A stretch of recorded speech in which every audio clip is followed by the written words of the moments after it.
So here's a little story about why, if you're a retailer, you need a graph database. Have a look at the diagram on the right. It shows the distribution logistics for a food retailer. At the bottom, it shows two different products, bread and milk, on the shelves of two different shops. Shop 1 received those products from a single warehouse delivered by two different trucks. Shop 2 received some products from truck 2, but also had deliveries direct from a supplier. One morning, a worker at Shop 1 notices there's no milk on the shelves. The question is, what caused this, or specifically at what step in the supply chain did the problem arise, and what other shops and products may be affected that have not reported the problem? Given the complex distribution centres required to get fresh milk and bread on the shelves of a chain of shops every morning, tracing the root cause of a fault in real time is not easy.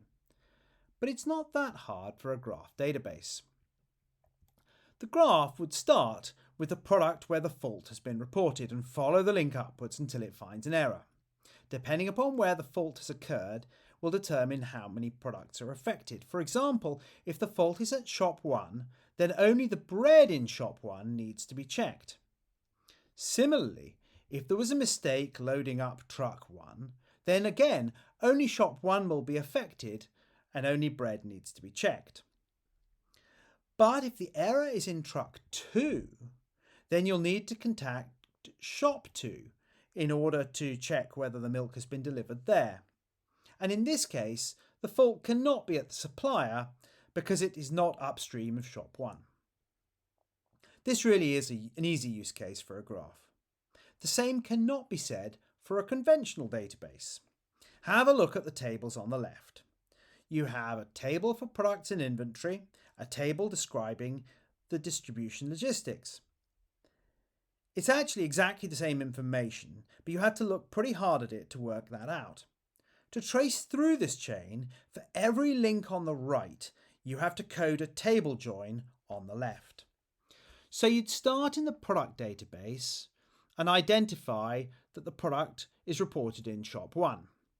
Then you would have to join the logistics table to itself to identify that Shop 1 was served by trucks 1 and 2. And then join the product table to itself again to identify that both trucks were stocked from the warehouse. Using this information, you need to identify where the error occurred, and then you need to join from there back down the chain multiple times until you find the shops again, and join back up to the products table to identify which product may be affected.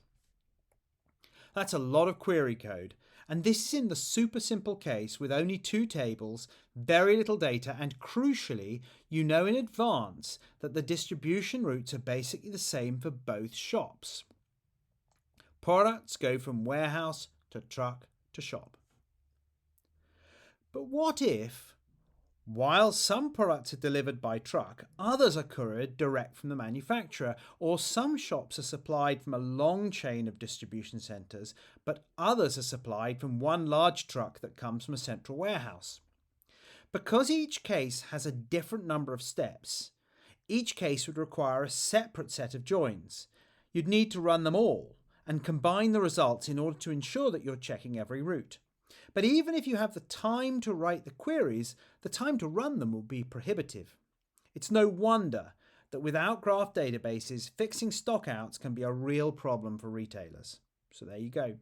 One of many cases where you can do things in a graph you simply can't do with a conventional database.